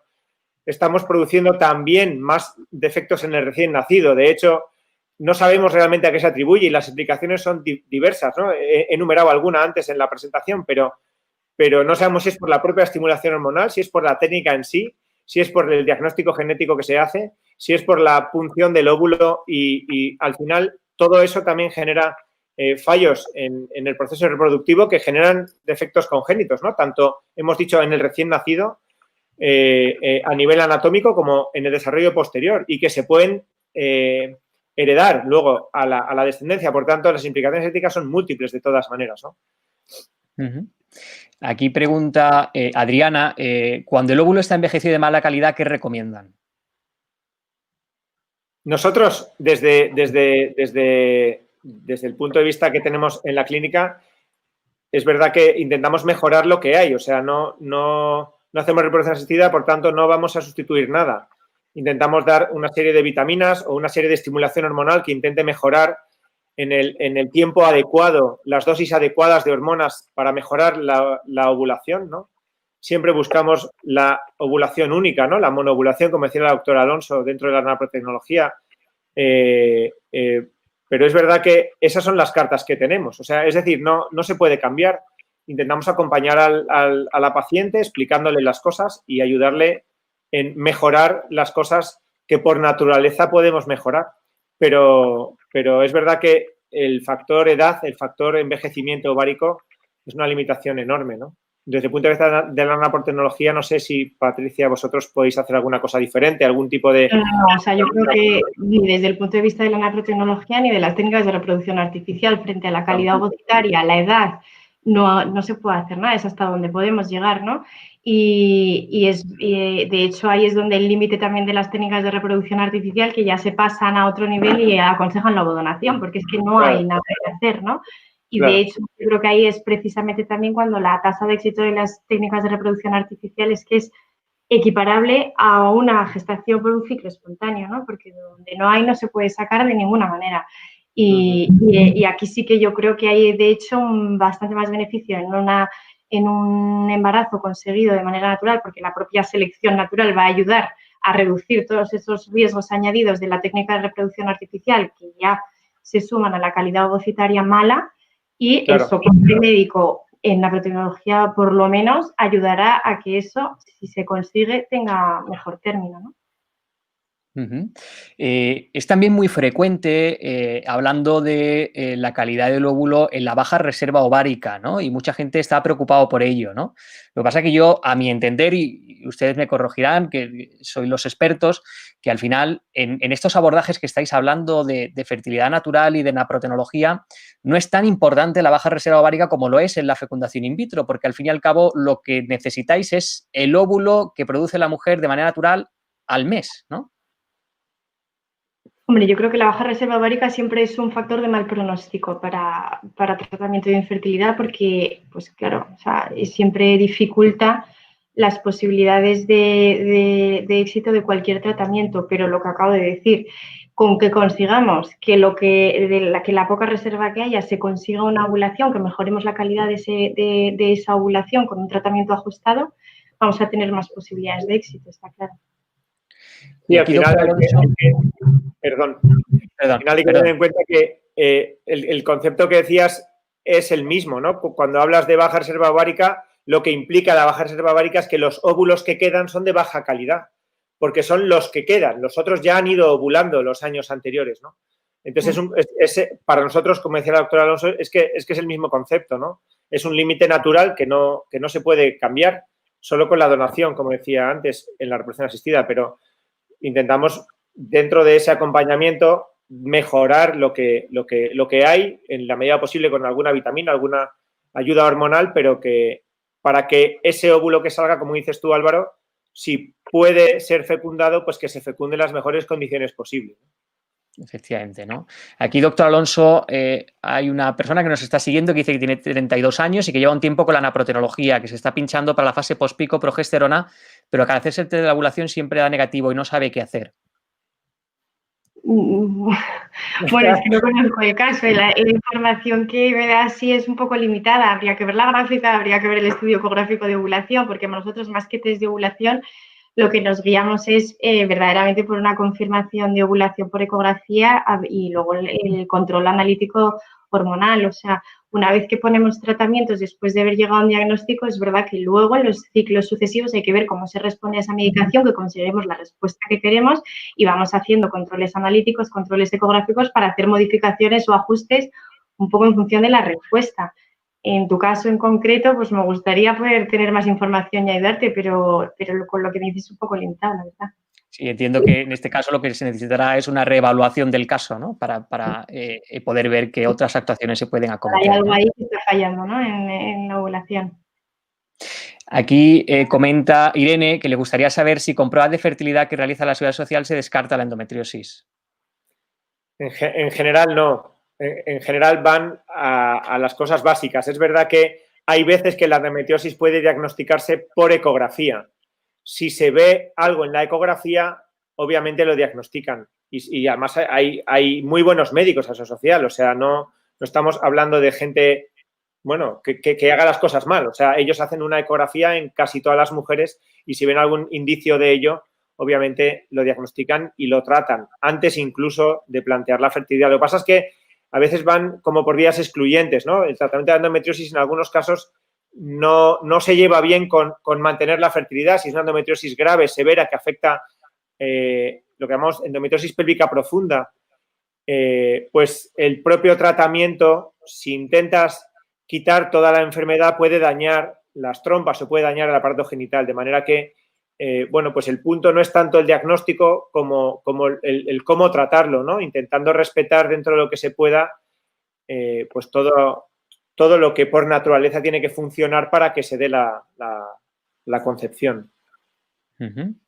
Aquí pregunta Elena, dice, buenas tardes, quisiera saber ante un diagnóstico de oligoastenoterato-zoospermia si se podría tener éxito y sin que sea un varicocele, ¿no? Ya que los problemas del hombre representan el 50%.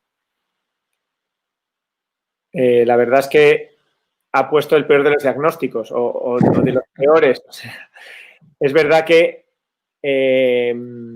hay que saber, hay que explicar y hay mucha gente que cae en el error de con un solo espermiograma intentar hacer un diagnóstico pues de un problema en el varón. Incluso tampoco hay que, como decía esta persona, ¿no? Intentar compartimentar tanto lo que es la fertilidad. O sea, al menos yo no lo veo así, ¿no? O sea, no es que sea un problema del varón o un problema de la mujer. Al final es una fertilidad de pareja, ¿no? Y hay una serie de combinada, cosas. ¿no? Claro, tienen que interrelacionarse. Y es verdad que a veces mejoras un poquito una cosa y aunque no mejores la otra, las cosas funcionan mejor también, ¿no?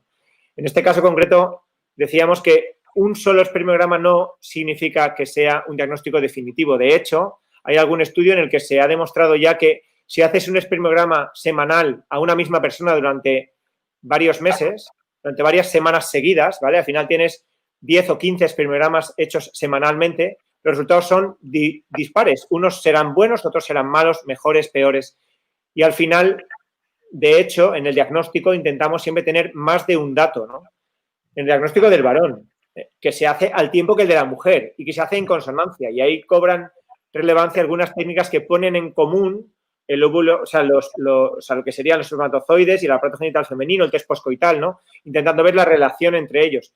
De todas maneras, la oligoteratoastenospermia es que falla todo, ¿no? O sea, falla la producción, falla la movilidad, falla todo. Y es algo que tiene muy difícil tratamiento desde el punto de vista natural, ¿no? Se pueden dar vitaminas, pero ya digo que no mejora mucho. Bueno, pues hablando también de urología, que parece que hay bastante interés, preguntan que puede que una orquitis en un solo testículo de hace unos años impida la fecundación. Bueno, somos ginecólogos y es verdad que nos dedicamos a la fertilidad y por ello, pues, tenemos algo de formación en urología. Es cierto que son preguntas que quizás las respondería muchísimo mejor un experto en ello, ¿no? Un urólogo. Pero, en todo caso, hombre, hay dos testículos, es un órgano par y como todos los órganos pares, cuando uno tiene un daño, el otro suple su función. De manera que si la infección fue realmente solo en uno, no habría por qué pensar que fuera una esterilidad absoluta, ¿no? Uh-huh. ¿Y cómo, aprovechando que, bueno, que están surgiendo distintas inquietudes acerca del hombre, cómo trabajáis en vuestros centros en cuanto al abordaje del hombre, ¿no? Es decir, si lo abordáis vosotros primeramente y luego interviene otro especialista, en fin, ¿cómo lo realizáis? No sé si quieres contestar primero tú, Patricia. Nosotros en naprotecnología sí que hacemos valoración primero de la pareja en ginecología y pedimos como estudio básico inicial de un posible factor masculino el seminograma y según las alteraciones que se presenten en el seminograma, se consideran leves o no, y como hemos dicho que un solo seminograma no lo consideramos como un diagnóstico definitivo, a veces damos suplementos vitamínicos, repetimos a los 3 meses, que es el periodo de espermatogénesis, y ya con una segunda determinación, si la alteración es persistente o es severa, sí que hacemos la derivación a urología, y luego hay urología, pues eso lo explicarían mejor ellos, pero normalmente completan todo el estudio para poder detectar una posible causa o bien endocrina con una analítica con perfil hormonal completo de esa alteración, o una causa física, es decir, con pruebas de imagen y con una exploración para ver si hay algo que ellos puedan reparar o bien con tratamiento médico o bien con cirugía, para intentar conseguir el semen de la máxima calidad posible. Nosotros hacemos un abordaje parecido. Al final es verdad que nos gusta ver a los dos, o sea, tanto al marido como a la mujer, ¿no? A los dos miembros de la pareja en la consulta y hablamos con los dos y preguntamos a los dos. Nos valdría con una valoración nuestra, pero en la clínica tenemos fácil el remitirlos a urología y tenemos fantásticos urólogos. Sí que es cierto que es importante que sea un urólogo que se dedica a la fertilidad, o sea, que no venga con cualquier dato de un espermiograma que se ha hecho donde sea. O sea, el dato aislado, como digo, no siempre tiene el mismo valor. Y de hecho a mí me gusta, igual que dice el doctor Alonso, ¿no? Pues que traigan una anamnesis, una exploración completa, su ecografía, incluso ese análisis hormonal cuando es necesario, ¿no? Porque es lo que te da más datos. Y ya digo que si es un urólogo experto, la recomendación que haga siempre la vamos a intentar seguir. Uh-huh. Aquí pregunta Nuria, ¿el efecto del deporte femenino en la fertilidad? Bueno, en general, el deporte, o sea, lo que sean hábitos de vida saludables siempre va a favorecer o no va a ir en contra por lo menos de la fertilidad. También es algo que siempre se pregunta, ¿no? En el estudio de la pareja, pues sobre hábitos de vida, hábitos tóxicos, la presencia de deporte o no. Es verdad que al contrario el factor masculino, porque determinados deportes o deportes en exceso sí que pueden repercutir en la fertilidad o en la calidad del seminograma, y en concreto en el caso del factor femenino ya sería un caso extremo que el ejercicio intenso excesivo nos generase una anovulación, es decir, que la ausencia de reglas se deba al ejercicio muy intenso. Bueno, de hecho, hay también otro espectro de problemas o de patologías relacionados con eso que decías tú, que es lo que llamamos amenorrea por estrés, ¿no? Amenorrea central, de un problema a veces por exceso de ejercicio y otras veces, aunque no hay un exceso de ejercicio tan marcado, o sea, no hace falta ser una atleta para tener ese problema, ¿no? Sino a veces hay gente que busca hacer dieta, adelgazar y hace ejercicio físico, tampoco, o sea, sí intenso, pero a lo mejor nada que le parezca del otro mundo, y si no se alimenta correctamente tiene un desbalance energético que le hace que su organismo tenga que adaptarse, de manera que protege los órganos vitales y evita el gasto energético que supondrían las reglas, la ovulación y desde luego un embarazo. Por tanto, hay un espectro de patología que sin llegar a la anovulación completa sí que podría provocar trastornos ovulatorios menores, quizás, pero que van a dificultar, desde luego, el embarazo. O sea, que hay que tener cuidado con el deporte, como decía la doctora Alonso, cuando es intenso. Siempre recomendamos un ejercicio moderado y eso es sano, no mires por donde lo mires. Aquí, bueno, esto simplemente a modo de información, dice Tomás si el vídeo se va a subir a la red, y hay muchas personas que lo están preguntando porque realmente este tema está generando mucho interés, mucha expectación. De hecho, pues he de deciros que esta es la videoconferencia que más éxito está teniendo de la Fundación Más Vida. Durante toda la conferencia nos han seguido una media de 200 personas en directo, y indicar que pues el vídeo quedará guardado en el canal de YouTube de la Fundación Más Vida para que luego pues, puedan verlo de nuevo en diferido y también puedan difundirlo, ¿no? Vamos con más preguntas. Pregunta Natalia, ¿por qué se ofertan las técnicas de reproducción asistida en la cartera de servicios de seguridad, de salud pública, ¿no? Y si su tasa de éxito es tan baja y van en contra de darle un vite, el doctor Ruiz Zambrana. La verdad es que hay muchas decisiones políticas que ninguno entendemos. Si hablamos de la actualidad del coronavirus o si hablamos de la reproducción asistida. O sea, en el fondo, quien toma las decisiones no siempre está preocupado por la donum vitae, desde luego que no. Y aparte que hay una serie de intereses también detrás, de tanto económicos como de otro tipo, ¿no? No puedo dar yo los motivos de por qué están cubiertas esas prestaciones. Sí puedo decir también que entiendo, desde el punto de vista social, que traten de ofrecer alternativas a la gente que tiene un problema y que no puede tener hijos, porque la verdad que la situación de esa mujer y de ese matrimonio suele ser terrible. O sea, la gente lo pasa realmente mal. Y entiendo que intenten dar una respuesta, dentro de que esté mejor o peor enfocada desde mi punto de vista o desde el punto de vista de los que compartís esta sesión. Pero, por ejemplo, en contraposición, yo hay otras prestaciones que no comprendo, ¿no? Y que no tienen ese sustento social a lo mejor tan marcado y que tienen una base más política, ¿no? En este caso, ellos, ya te digo, que se basan en intentar solucionar un problema social, o sea, realmente el sufrimiento de gente que no consigue tener hijos, que además tienen criterios estrictos en la mayoría de los casos de edad, de inclusión, de número de ciclos que realizan. O sea, no quiero dar la impresión de que se hace todo mal, ¿eh? O sea, no quiero asociar, o no me gustaría que se asociara el concepto reproducción asistida, que tiene muchos problemas, con sanidad pública tiene muchos problemas. O sea, son cosas diferentes. De hecho, dentro de la sanidad pública puede haber muchos problemas. Tengo muchos amigos que trabajan ahí y que me pueden hablar de cantidad de dificultades en cualquier especialidad, pero en concreto en la reproducción asistida hay muy buenos profesionales que intentan dar una respuesta lo más útil posible. Es cierto que no desde un punto de vista ético, porque no se tiene en cuenta y por eso pues no van a mirar la donum vitae, vamos, ni ningún otro planteamiento ético. Sí que buscan criterios científicos, lo más o sea, con la mayor evidencia científica posible, y son gente con un rigor científico alto. Las publicaciones son muy buenas, son gente que estudian mucho, son gente que consiguen avances científicos importantes que también nosotros, desde el punto de vista natural, podemos aprovechar. O sea, que dentro de que es dinero público, también pues hay que reconocer que no es de las cosas que haya que, de alguna manera, poner en tela de juicio la primera, ¿no? Hay otras peores dentro de la sanidad pública, y dentro de eso yo no lo hago y creo que no se debería hacer por muchos motivos, ya lo hemos expuesto, ¿eh? Pero eso no significa que la cobertura social sea o esté regida por un criterio ético. Aquí pregunta Elena que la doctora Patricia trabaja en Fertilita, pero el doctor Álvaro Ruiz Zambrana, ¿dónde se le puede encontrar, ¿no? Es decir, ¿dónde pueden recurrir a ti, doctor? Yo trabajo en la Clínica Universidad de Navarra. Tenemos una sede en Pamplona y otra sede en Madrid.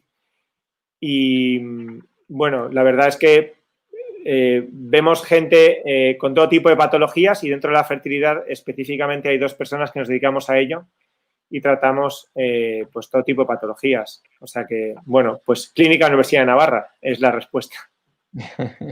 Y aquí hay otra persona que pide cita, de hecho, para la doctora Patricia Alonso. Dice que quiere para el día 26 de junio. Entiendo, doctora, que se tendrá que dirigir a algún centro, algún punto de información. Si puede indicar dónde puede dirigirse esta mujer. Pues yo encantada de atenderla. Lo único que las citas se gestionan a través de Fertilitas, que es el contacto que he puesto al final de la presentación en la web, fertilitas.es. Tenéis ahí el teléfono y os dan la manera de acceder o de concertar una cita conmigo. Muy bien. Bueno, pues lo dicho, doctores, ha sido un auténtico placer hablar con vosotros acerca de la fecundación in vitro, técnicas artificiales, concepción de la vida humana en su inicio, de todas las alternativas que hemos hablado, todos estos procedimientos, abordajes médicos, la naprotecnología que se desarrolló en Estados Unidos, que está muy implantado allí, que en España era muy difícil acceder a ello, y que gracias bueno, pues a esta iniciativa, pues a día de hoy se puede recurrir, ¿no? Así que ha sido un auténtico placer. La verdad que ha sido, pues, ambas intervenciones muy esclarecedoras, ¿no? Habéis abordado los temas con muchísima claridad, con muy buen detalle, y estoy convencido de que habéis conseguido dar mucha luz y hacer mucho bien a la sociedad sobre este tema, en el que creo, y estamos comprobando desde la Fundación, que hay un enorme desconocimiento, ¿no? Yo no sé si cada uno de vosotros queréis decir algo a modo de conclusión. Yo nada, simplemente agradecer esta oportunidad y animar a todo el que crea que le podemos aportar algo, ayudarlo, que contacte con nosotros. Nada, lo mismo. Es verdad que me encanta que se genere este tipo de debate, porque es verdad que lo importante no es tanto lo que ocurra en la sociedad o en la sanidad pública, tanto como el criterio que cada una de las personas tenemos que tener, criterio, o sea, sentido crítico, ¿no?, ante lo que se nos ofrece, y al final la información es lo que nos da libertad para elegir, ¿no? Capacidad de decisión. O sea que animar a todo el mundo, a toda la gente que tiene este tipo de problemas. Y nada, pues encantado de la oportunidad que me habéis brindado. Gracias, Álvaro, y gracias a la Fundación. Pues muchísimas gracias, doctores. Lo dicho, ha sido un auténtico placer. Mil gracias por la labor que realizáis, porque realmente nos consta que sois muy pocos ginecólogos en España que abordáis esto de una manera ética, natural y como realmente dice la medicina y vuestro código deontológico, ¿no?, de abordar la salud de la persona, ¿no?, y no saltar por encima pues esas posibles causas que están afectando a su fertilidad en este caso, ¿no? Mil gracias de nuevo. Como hemos indicado, este vídeo quedará grabado en el canal de YouTube de la Fundación, donde podrán luego, pues, verlo, consultarlo y difundirlo a sus contactos y personas cercanas. Muchísimas gracias, doctores.